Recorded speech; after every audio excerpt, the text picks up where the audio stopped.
sveikinuosi su žiūrovais ir klausytojais mūsų laidoje Laisvės ribos, Grani Svobody. Šiandien viena iš tokių retesnių laidų, kada mes ją vedame lietuvių kalba. Studijoje aš, Edikas Jagelavičius, Geros kaiminystės forumo pirmininkas Baltarusijoje, ir mano svečias kitame laido gale Laurynas Ragelskis, politologas, blogeris, labai žinomas Lietuvoje, ypatingai tarp opozicinių jėgų. Jį dar internete vadina Lietuvis Rubit Pravdu. Sveikas, Laurynai. Sveiki, gyvi. Tai Lietuvis Rubit Pravdu mano lietuviško-rusiško kanalo pavadinimas, o lietuviški kanalai internete keičiasi nuolatos skirtingais pavadinimais ir bent jau kol kas buvo šalinami surinkus bent keletą tūkstančių žiūrovų. Kiek laiko tęsiasi šitas kanalas mano ir lietuviška mano informacijos sklaida būtent YouTube'e, klausimas didelis. Jeigu kažkokių politinių tenai nevyks didelių poslinkių, pokyčių, aistrų, gali būti, kad pagyvensim ilgiau. Tai bet kuriuo atveju džiugu, kad bent jau Baltarusijoje veikia kanalai, žiniasklaidos priemonės, kurios yra neblokuojamos. Nes Lietuvoje yra labai konkrečiai pagal tai, kaip elgiasi mūsų šitie informacijos prievaizdai, labai akivaizdžiai bando visais įmanomais būdais persekioti opozicinius kanalus, opozicinę žiniasklaidą, kur uždaryta bent 15 lietuviškų internetinių svetainių, kad jos negalėtų platinti savo informacijos. O tuos kanalus, kas transliuoja į, pavyzdžiui, YouTube platformą, kas transliuoja Facebook'e, jos irgi pastoviai skundžia, pastoviai persekioja ir bando uždaryti. Taip kad bent jau tada per baltarusišką pusę sugrįžta informacija atgal į Lietuvą.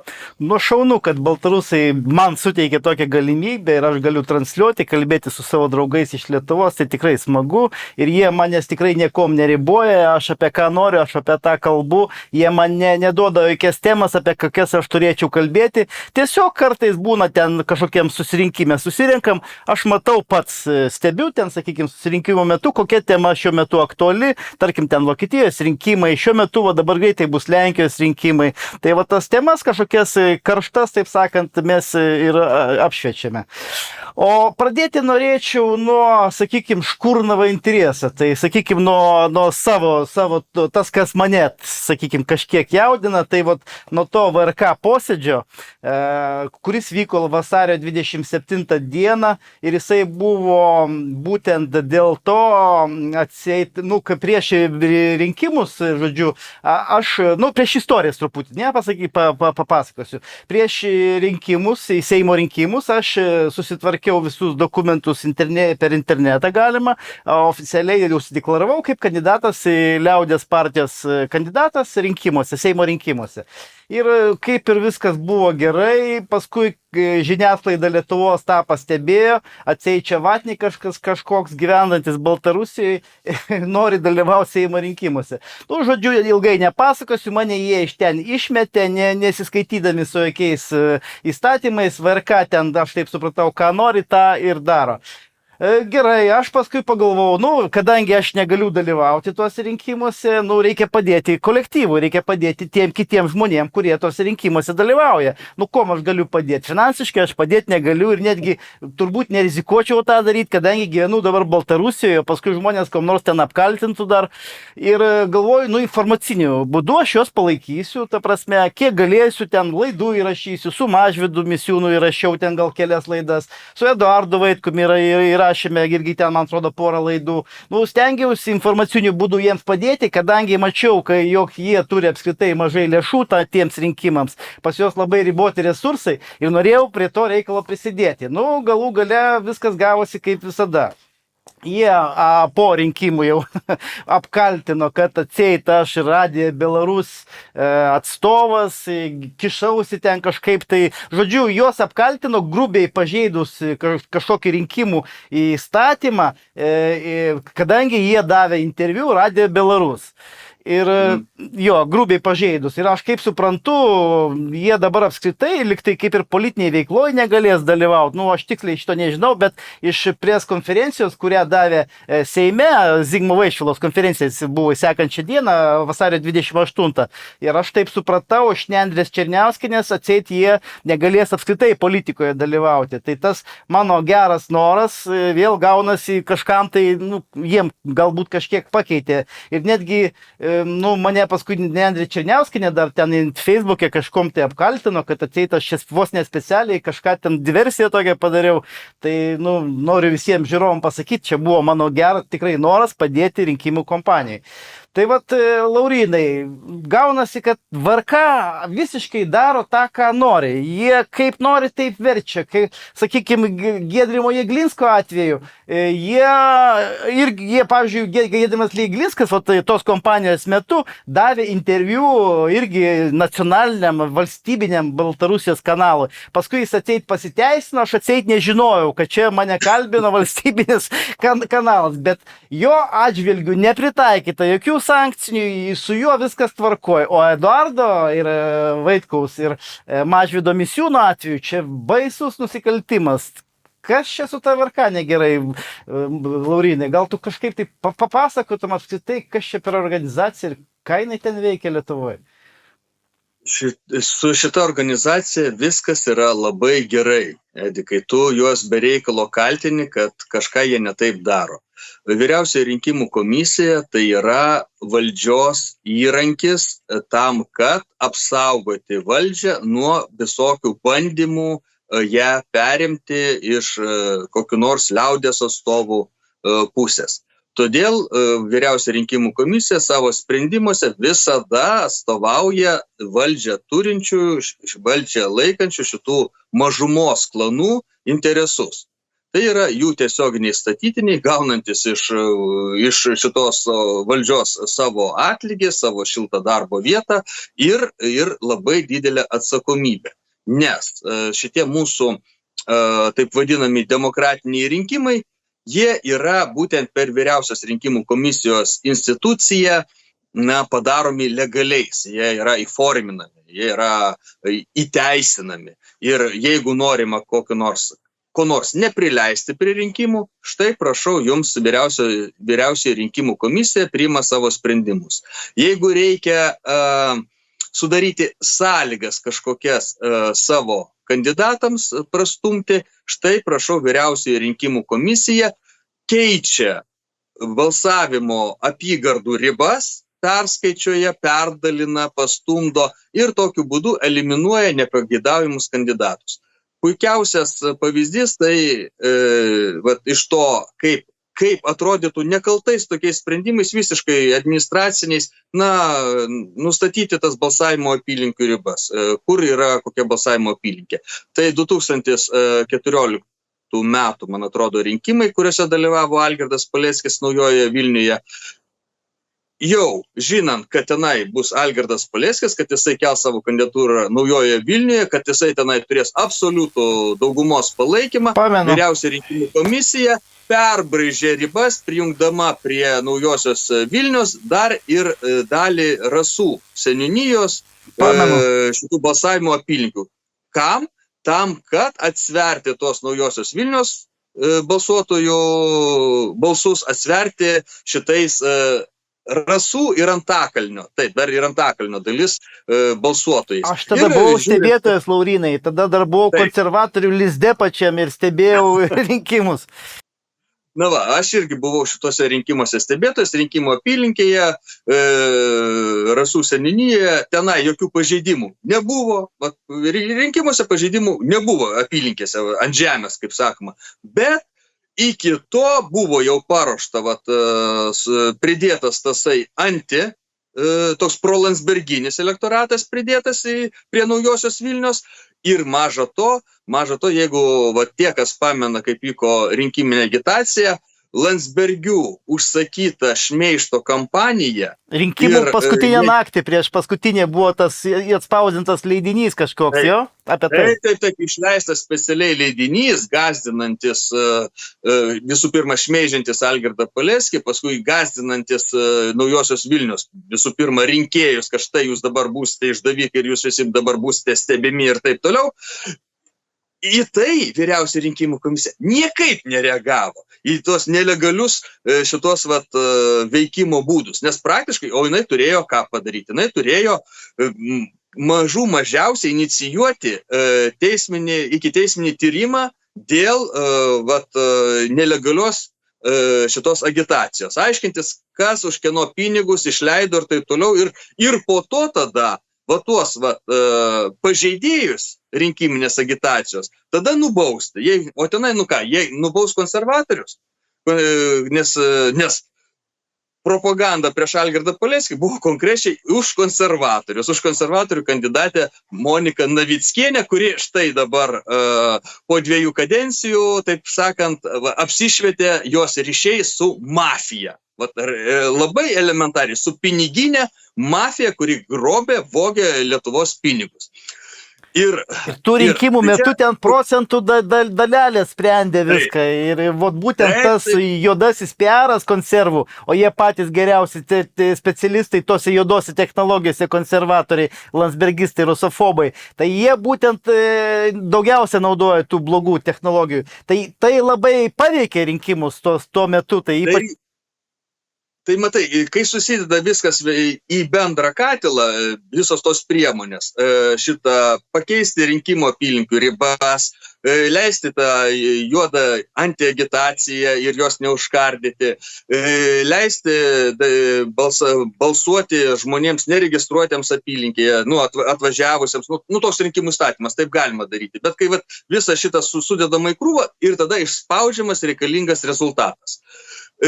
Kitas momentas, kur vyriausia rinkimų komisija, praktiškai spjaudama Lietuvos įstatymus, prakišo į valdžią, pagal užsakymą einančius liberastus, tai buvo praeitos kadencijos Seime Laisvės partijos atvejis. Laisvės partijos, kuri nespėjo paduoti dokumentų rinkiminių, bet rinkimų komisija juos priėmė jau po darbo laiko, kai bet kokia kita partija, bet koks kitas kandidatas būtų, taip sakant, pasiustas velniop ant 3 raidžių, viskas, pavėlavai tavo reikalas, pats kvailas, kad nesugebė įsipaišyti terminus. Laisvės partijai pro uždaras duris priėmė dokumentus, apiformino atgalinę datą ir viskas tvarkoje. Ir nėra problemų. Ir vyriausia rinkimų komisija savo bendrų sutarimų net neiškėlė klausimo, net nesvarstė tokio grubaus, akivaizdaus pažeidimo. Ir savaime suprantama, visai kadencijai dirbtinai įtrauktos į valdančią koaliciją antilietuviškos, antivalstybinės, šitos pronarkomaninės, propederastinės partijos veikėjus. Jų iš viso Seime neturėjo būti, ne tik valdančioji koalicija, bet būtent vyriausia rinkimų komisija ir tie, kas jai davė komandą priimti šitos dokumentus, padarė, kad jinai būtų. Bet jinai tuo pačiu pademonstravo, kad Lietuvoje įstatymai negalioja, kad Lietuva ne valstybė, o teritorija, kurioje kas kaip nori, tas taip tvarkosi. Nes jeigu mes būtumėm normali valstybė, tai įstatymai vienodai galiotų visiems. Ir paskui be abejo šitie paskutiniai prezidento rinkimai, paskutiniai Seimo rinkimai, irgi fantastiški šitie atvejai, kai galima išduoti balsavimo lapus, galima neišduodant balsavimo lapų rinkti elektroninius parašus, pažeidžiant įstatymus, kas buvo Šimonytės atveju.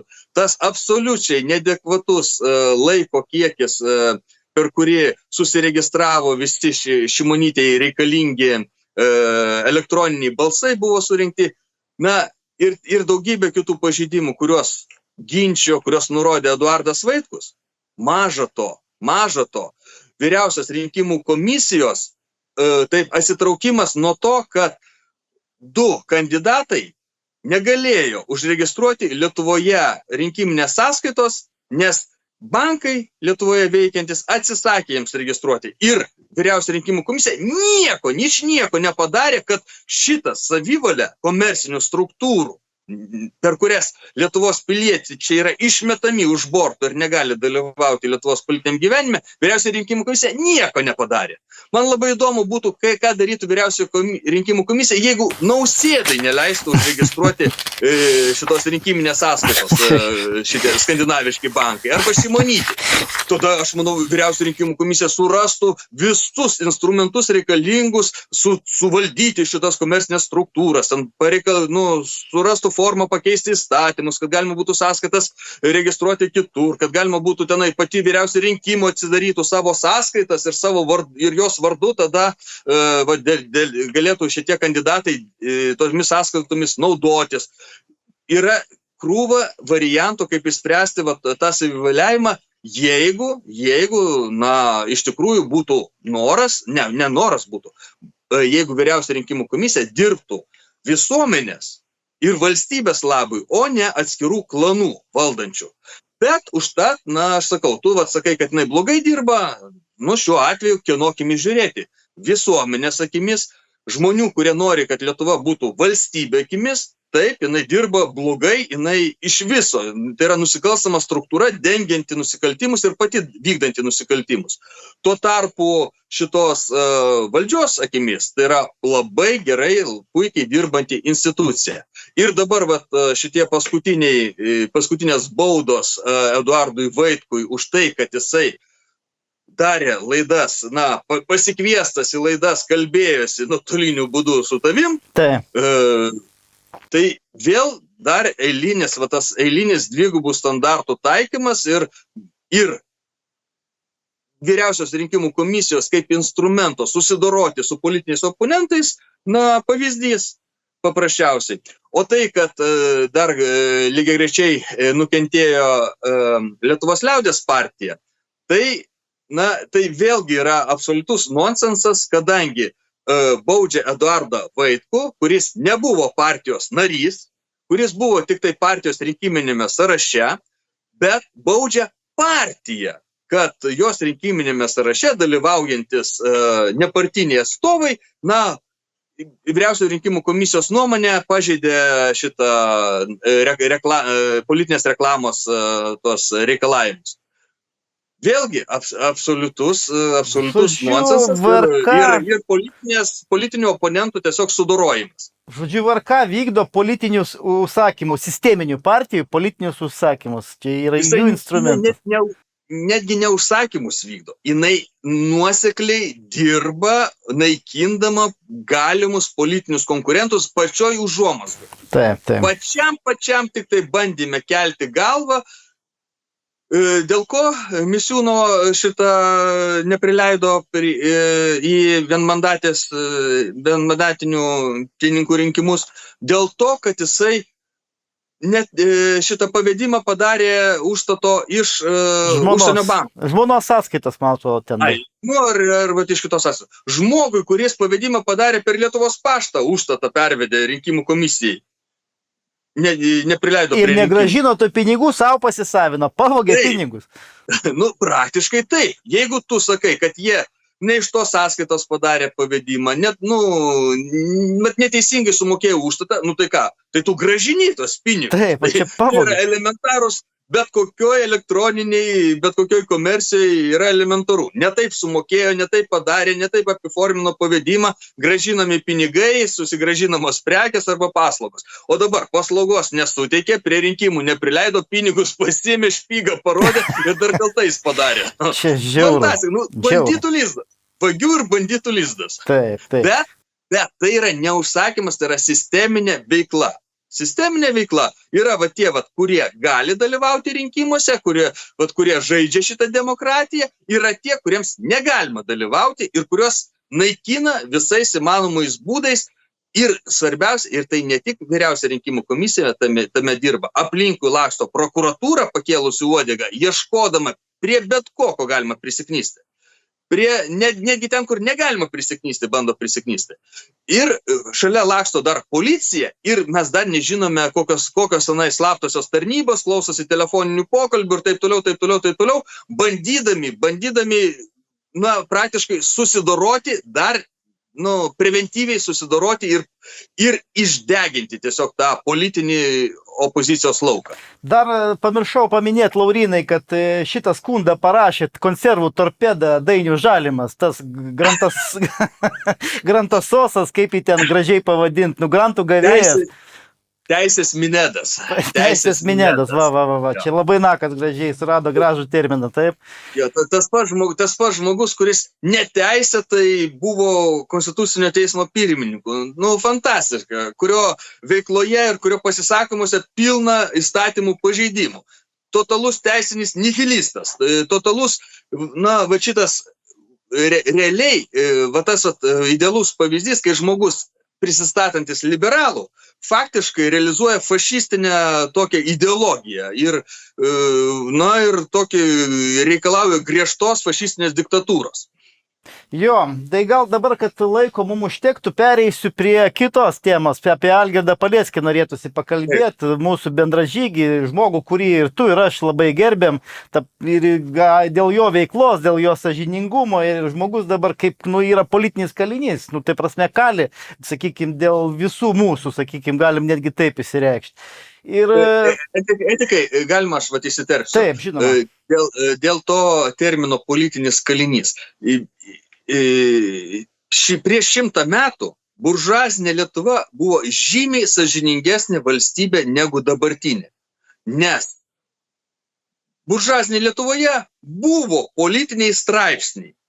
Buvo oficialiai sodinami žmonės baudžiami už politinę veiklą. Politinė veikla buvo uždrausta. Ir viskas buvo aišku. Čia žmogus užsiėmė politiką, jisai nori keisti valdžią, jisai nori keisti sistemą, mes jį už tai sodiname į kalėjimą, nes pas mus įstatymais yra uždrausta tokia veikla užsiimti. Tuo tarpu pas mus dabar šitą deklaruojama žodžio laisvė, nuomonės laisvė, prašau dalyvauk politikoje, prašau keisk tą valdžią nesmurtiniu būdu. Nesmurtiniu būdu mes galime bet ką padaryti. Mes galime Lietuvą nesmurtiniu būdu padaryti šitą Rusijos federacijos dalimi. Mes galime nesmurtiniu būdu pasiprašyti jį būti prijungti prie Baltarusijos Respublikos, teoriškai, ar ne? Bet neduok Dieve tavo mintis, tavo idėjos ir tavo politinė veikla realiai prieštaraus šitai grobuoniškai kolonijiniai valdžiai, tada atsiras, tu būsi už savo tą politinę veiklą, nuteistas, pasodintas, sunaikintas, bet aišku, ne pagal politinius straipsnius. Ir dabar, aš manau, kad reikėtų ko gero kažkokio verifikuoto instrumento, kažkokios schemos, pagal kurią mes realiai galėtumėm praeiti, patvirtinti, deklaruoti ir pasakyti, štai šitas žmogus pagal visus parametrus yra politinis kalinys.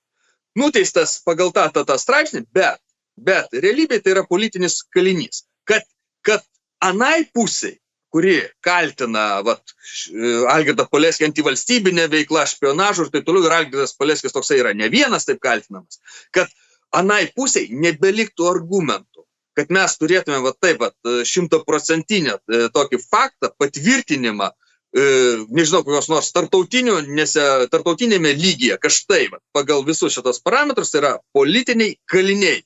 Ir Lietuvoje yra pagal faktą veikianti diktatūra politinė.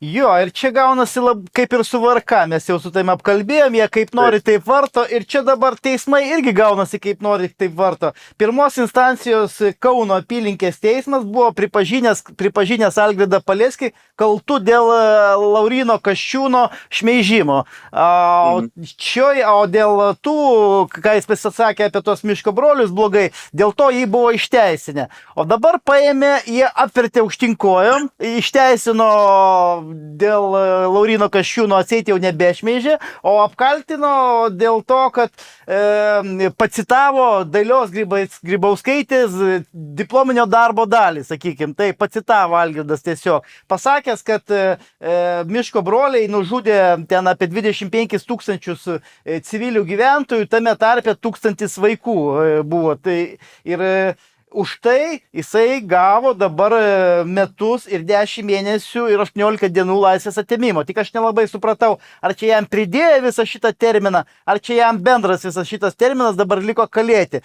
Tai jeigu bendras terminas liko kalėti, vadinasi, jam dadėjo 7 mėnesius. Tai va šitoj vietoje aš nelabai supratau. Ne, Algirdui Paleckiui apeliacinis teismas pridėjo prie dabar dar neatliktos bausmės, pridėjo va šitą papildomus metus ir kiek ten 10 mėnesių.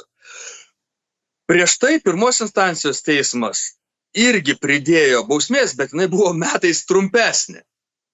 Na, tai šitas apeliacinis teismas, kaip tu sakai, dėl to epizodo, dėl kurio pirma instancija pripažino kaltu, išteisino, o dėl to epizodo, dėl kurio pirma instancija išteisino, pripažino kaltu ir įlipdė ilgesnę šitą laisvės atėmimo bausmę. Ir tame ir buvo šita esmė, dėl ko apeliacinis teismas taip pat apvertė šitos sprendimus pirmos instancijos. Nes pirma instancija turbūt pabijojo bausti, priimti apkaltinimą nuosprendį pagal abu šitos kaltinimus ir jo labiau, kad iš tikrųjų Algirdui Paleckiui inkriminuojamas nusikaltimas, kad jisai cituoja Dalią Grybauskaitę, jos mokslinį darbą, pagal kurį Dalia Grybauskaitė turi savo apsigynusi disertaciją. Nesvarbu, kad tai yra tarybiniais metais, bet yra galiojanti, jinai yra nepanaikinta, jei mokslinis vardas nėra atimtas. Jeigu jisai būtų Dalios Grybauskaitės anuliuotas mokslinis darbas, akademinės veikla būtų anuliuota, jeigu jinai būtų atsižadėjusi savo šito mokslinio darbo, savo disertacijos, tada taip, tada galėtum sakyti, ją privertė, jinai nežinojo, jinai tuo metu gyveno žiauriomis okupacijos sąlygomis. O dabar jinai naudojasi tais savo tarybinių metų pasiekimais, tarybinių metų įdirbių ir lygiai taip pat kaip tas profesorius Vytautas Landsbergis, tarybinis profesorius, tarybinis muzikologas, nusipelnęs LTSR kultūros veikėjas. Ir dabar už Algirdą Paleckį nuteisė už tai, ką Dalia Grybauskaitė prirašė tarybiniais metais. Fantastika! Prirašė ir neatsižadėjo to. Žodžiu, šiuo atveju apeliacinis teismas, kuris, paprastai būna atvirkščiai. Apeliacinis teismas pasistengia, truputį niveliuoti pirmos instancijos tokius išsišokimus, sumažinti, pavyzdžiui, bausmę, sutrumpinti, formuluotę truputį pakoreguoti. Šiuo atveju apeliacinis teismas pasielgė lygiai atvirkščiai.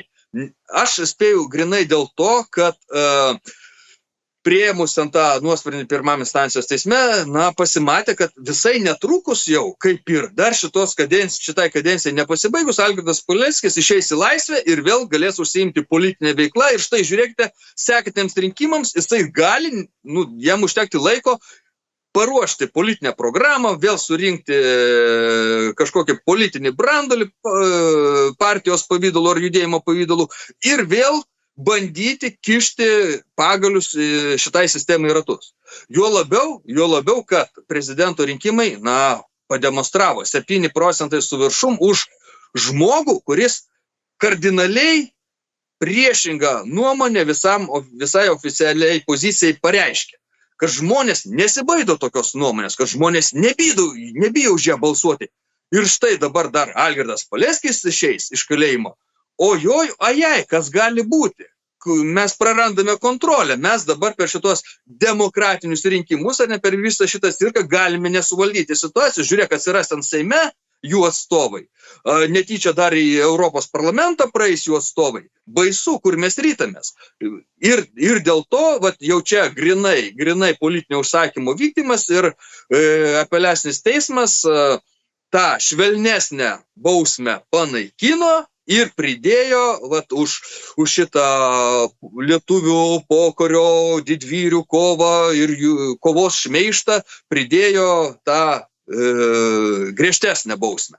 Nes grinai ten tas šmeižti asmenį, yra mažiau, mažesnė bausmė už tai, negu už apšmeižti visą Lietuvos laisvės kovą. Nekalbant apie tai, kad istorinėse dokumentuose pilna faktų ir apie šitos nacistų kolaborantų nusikaltimus, ir apie pokario banditizmą, ir vertinimą amžininkų, ne tik gyvenusių Lietuvoje, bet ir tarp emigracijos buvusių šitos visos kovos, kaip ne kovos už laisvę, o kaip kova prieš pačią lietuvių tautą.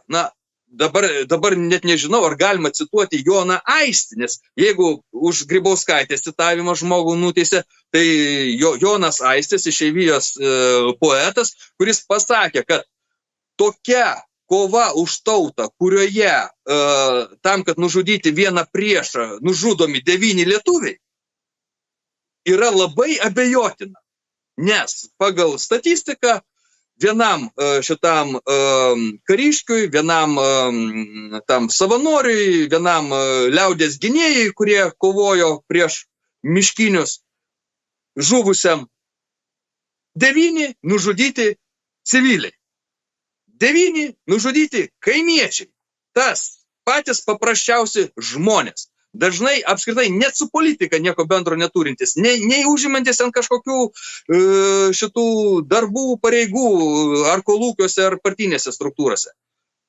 Santykis yra, kai va taip pasidedi statistiką, tai akivaizdu pasidaro, kad kalbėti apie kažkokią šventą kovą, apie Lietuvos išvadavimą, tai yra absurdas.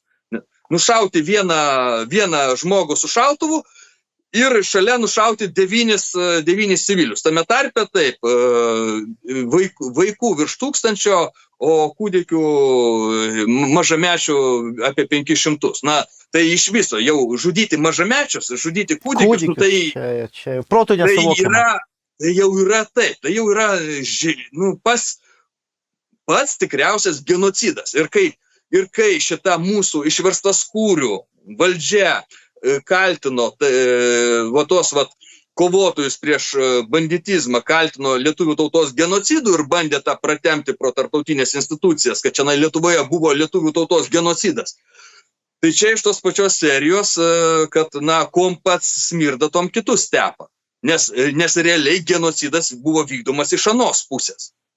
Iš to pokarinio banditizmo. Kas tenai dalyvavo, kiek tame apgautų žmonių ir taip toliau, tai yra istorinių diskusijų klausimas, kurio galbūt aš šitą siūlyčiau iš viso, tam, kad nekiršinti mūsų visuomenės ir juos neskalinti, šitą klausimą apskritai atidėti. Užkonservuoti, palikti, atidėti nagrinėjimui po 50 metų, kai jau nebebus... Kai būsime tam pasiruošę jau. Jo, kai mes būsime pasiruošę, kai nebus galima politiškai manipuliuoti specialiai, ar ne, ir kiršinti visuomenės. Bet ne, šitos valdžios principas yra skaldyk ir valdyk. Ir todėl jie šitom skausmingom temomis, lietuvius skaldo tarpusavyje, nes daugybė žmonių savo artimųjų pasakojimuose atmintyje išlaikė tą pokario siaubą, kai jie buvo terorizuojami šitų miškinių banditų. Kita pusė pasakoja savo siaubus, kaip jas terorizavo tarybinė valdžia. Ir šitie žmonės, kol tas bus gyva atmintis, jie tarpusavį nesusišnekės ir nesusitaikės. Tai šita valdžia, žinodama tą mūsų tautos skaudulį, jinai specialiai tenai, vietoj to, kad leistų žaizdai užgyti, ten nuraminti ir taip, ne, jinai specialiai jie ištraskė ir dar kyla druskas. Jie dirba ant skaldimo, mes dirbam ant suvienimo. Gaunasi taip, mes jau su tavimi išsiaiškinom, kad VRK dirba ant skaldimo, kad teismai dirba ant skaldimo, ant, sakykime, aptarnavimo šitos politinės elituko to. Ir žodžiu, gal dar mes kelias 5 minutės beveik, mums beveik liko, ne tiek ir daug. Gal aš norėčiau tada, kad tu papasakotum, kas ten vakar buvo prie tos JAF ambasados, nes tiesą pasakius, aš stebiu, kad tavo visą, taip sakant, veiklą. Aš pats nemačiau, kad vakar ten kažkas buvo, tai galbūt papasakokim kažkiek tai mūsų žiūrovam. Taip, vakar prie JAF ambasados Vilniuje vyko piketas, kurį suorganizavo viešoji įstaiga Pilietinė žiniasklaida iš Klaipėdos. Ir kokiu tikslu? Tam, kad pranešti naujajai Jungtinių Amerikos valstijų valdžiai apie tai, kad Lietuvoje yra paminamos žmonių teisės, kad Lietuvoje yra persekiami žmonės už savo nuomonę ir kad Lietuvoje nėra demokratijos. Ir piketuotojai kreipėsi į naująją JAF valdžią su viltimi, kad bus išgirsti. Na, o kaip pavyzdį ir tokį, kaip čia, faktinę medžiagą, faktinį pagrindą tokiam kreipimusi, tai būtent dabar vykstantis teismai dėl taip vadinamos riaušių bylos ir teismas prieš mokytoją Astrą Strauskaitę dėl neva rengto valstybės perversmo. Na, va taip kaip tokia faktinė medžiaga. Tai įdomus momentas. Na, tam, kad nereikėtų leidimų atskirų, buvo paskelbtas piketas, 7 piketuotojai, 3 filmuotojai, ar ne, na, tarp kurių vienas ir aš transliavau gyvai į savo lietuvišką kanalą Ragelskis TV YouTube'e, o atvaryta teisėsaugos prižiūrėti, na, lygiai tiek pat, kiek protestuotojų, kiek piketuotojų. 2 ekipažai viešosios tvarkos tarnybos, tai yra savivaldybės. Aš niekada jokiam renginyje, jokiam pikete, kiek žiūrėjau, kiek dalyvavau, kiek stebėjau, filmavau, nemačiau, kad savivaldybė siūstų savo viešosios tvarkos tarnybą. Na, jie nėra policijos pareigūnai, bet jie yra savivaldybės atstovai, jie įgalioti prižiūrėti viešąją tvarką, šitą bausti už kelių eismo taisyklių pažeidimus, ten stovėjimo šitos vairuotojus neteisingai transporto priemonės paliekančius, ten šiukšlintojus ir taip toliau. Jie tokia jų yra paskirtis. Na ir vienas policijos ekipažas su 3 policininkais. Na, tai dėmesys iš valdžios pusės, kad nedaug dieve šventoj vietoj prie JAF ambasados kažkas nutiktų, labai ir labai didelis. Na, piketuotojai, ką jie padarė? Jie įteikė JAF ambasadai savo pareiškimą ir laišką prezidentui. Ir tikisi, kad tas laiškas iki JAF nukeliaus. Tikėjosi, kad galės įteikti ir pabendrauti tiesiogiai ambasadoriai Jungtinių Amerikos valstybių. Bet kur čia su tokiais aborigenais, tokiem šventiems žmonėms bendrauti. Taip, kad ambasadoriai nepasirodė, turėjo palikti šitam dokumentui. Tai ten ta ambasadorė dar sena užsilikusi nuo tų demokratų dar, ar ne? Na, jinai ne visai sena, jinai dar metų nepraėjo, bet jinai praėjusios JAF valdžios yra paskirta. Bet įdomus momentas, nuo berods 19 metų prie JAF ambasados nekaba valstybinė JAF vėliava. Kaip įdomu. Jie kaip nusileido tą vėliavą, o prieš tai buvęs ambasadorius netgi buvo kuriam laiku iškėlęs šitą seksualinių deviantų vėliavą. Tai nuo to laiko, jau kiek, daugiau negu 6 metai, JAF ambasada Lietuvoje, taip nusiasmeninusi. Praktiškai, kaip aš sakau, jeigu valstybės atstovai, savęs nenori pristatyti kaip su visom valstybės regaliam, tai galbūt jie visai ne tai valstybei ir atstovauja. Gal jie kažkokie piratai yra, šiandien įsisukę lizdą ir šiandien terrorizuojantis mūsų teritoriją. Na, bet kuriuo atveju šitas piketas mano akimis žiūrint, gana komiška prašyti tų su kieno priežiūra ir su kieno palaiminimu čionai siautė būtent šitie teisiniai nihilistai, šitie persiekiantys žmonės už tai, kad jie drįso protestuoti, drįso susirinkti į mitingą prie Seimo, persiekiantis tą pačią mokytoją Astrą Astrauskaitę už tai, kad jinai drįso organizuoti mitingus, drįso kalbėti apie tai, kad Lietuvoje įvedinėjama šitą liberacinę diktatūrą, to kovidinio suvaržymo laikotarpiu ir visos tos karinės isterijos pradžioje. Tai yra komiška. Čia tas pats, kas kumečiai ateina prie savo pono langų, ten pasibarškinti ir pasiskūsti, kad pono Tijūnas juos labai taip skaudžiai engia ir labai juos į lažą varo. Bet ką padarysi?